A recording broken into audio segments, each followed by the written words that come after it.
வந்து முகம் வந்து நல்லா அழகாக இருக்கணும், ரொம்ப அசிங்கமாக இருக்குது நம்ம மூஞ்சி, 4 இடத்துக்கு போனால் மூஞ்சி அசிங்கமாக இருக்குது அப்படின்பாங்க. அதுக்கு ஒரு சின்ன முறை தான், வேறு ஒன்றும் இல்லை.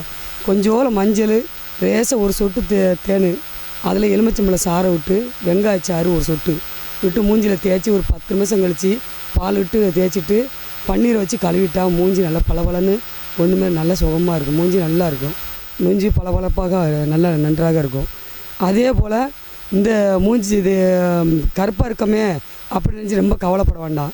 கருப்பாக இருந்ததுன்னா மஞ்சள், எலுமிச்சம்பழம் சாறு, அதே மாதிரி வெங்காயம், ஒரு வெங்காயம், ஒரு சொட்டு தேங்காய் எண்ணெய், பால் விட்டு நல்லா அரைத்து முகத்தில் நல்லா பூசி வந்தாலும் ஒரு வாரத்தில் நல்லா பளபளப்பு கொடுக்கும். அதே மாதிரி பருக்கள் நிறையா இருந்தால் அந்த பருக்களுக்கு நமக்கு பருக்களுக்கு எல்லாம் போடணும், சோப்பு போடுறீங்க, எல்லாம் போடுறீங்க, கண்டதெல்லாம் போட்டு முகத்தை அசிங்கமாக்காதீங்க. அந்த முகத்தை வந்து நல்லா ஆக்கணும் அப்படின்னா அந்த முகத்துக்கு வேறு ஒன்றும் போட வேண்டாம். ஏலக்காய் கொட்டையை நல்லா அரைச்சி நன்றாக அரைச்சி அதில் ஒரு சொட்டு பாலும் தேனை விட்டு நல்லா முகத்தில் சந்தனத்தூள் தேய்ச்சி விட்டால் நல்லா 10 நிமிஷம் நல்லா ஊற வச்சு கழுவுனா பருக்களே இருக்காது, பருவும் வராது. அது ஒரு சூட்டுனால் வர்றது தான். நம்ம உடம்புல சூட்டு கிருமி நிறைய இருந்தால் அந்த பருக்கள் நிறையா வரும். மற்றது வந்து உங்களுக்கு கவலையும் பட வேண்டாம், நல்ல மூஞ்சி நல்லா பளபளப்பு வரும். முடி நன்றாக வளரவில்லை, அதனால் முடியே வரமாட்டேங்குது, நமக்கு எதை தேய்ச்சாலும் முடி வரமாட்டேங்கி, ஏன் இப்படி இருக்கோம், நம்ம முடியே வரமாட்டேங்கி கஷ்டப்படுறீங்க, கஷ்டப்படாதீங்க. கண்டிப்பாக ஒன்றும் வேண்டாம். நீங்கள் கருவேப்பிலை ஒரு கை அளவு கருவேப்பிலை எடுத்து அதே மாதிரி நல்லா அரைச்சி பச்சை தண்ணியில் புழிஞ்சி, அதே மாதிரி இந்த பொன்னாங்கண்ணி கீரை அது சாறையும் எடுத்து 2 தேங்காய் எண்ணெயில் காய்ச்சி ஒரு வெங்காயம் போட்டு சீரகம் கொஞ்சம் போட்டு காய்ச்சி தலையில் தேய்ச்சி பாருங்கள், முடி நல்லா நன்றாக வளரும், நல்லா வளரும். முடியும் கருகருன்னு வளரும். வெள்ளை முடி தெரியாது, வெள்ளை முடி நிறைய இருக்குது.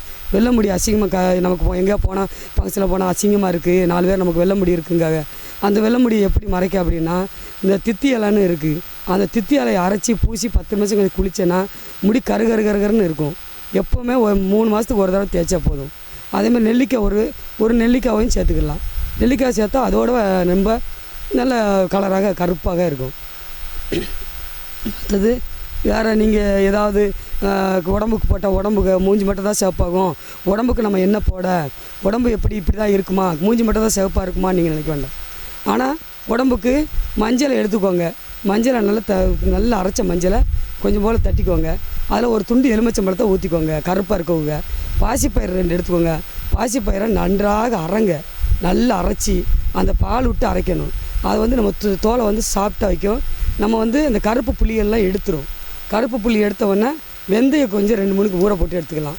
எடுத்து நல்லா தேய்ச்சி அதுக்கு மேலே உங்களுக்கு தெரியலை அப்படின்னா கீழே என் நம்பர் கொடுப்பேன், அந்த நம்பரில் நீங்கள் கேட்டுக்கலாம், என்கிட்ட கேட்டுக்கலாம். இந்த வீடியோ பிடிச்சிருந்தால் லைக் பண்ணுங்கள், ஷேர் பண்ணுங்கள், சப்ஸ்கிரைப் பண்ணுங்கள்.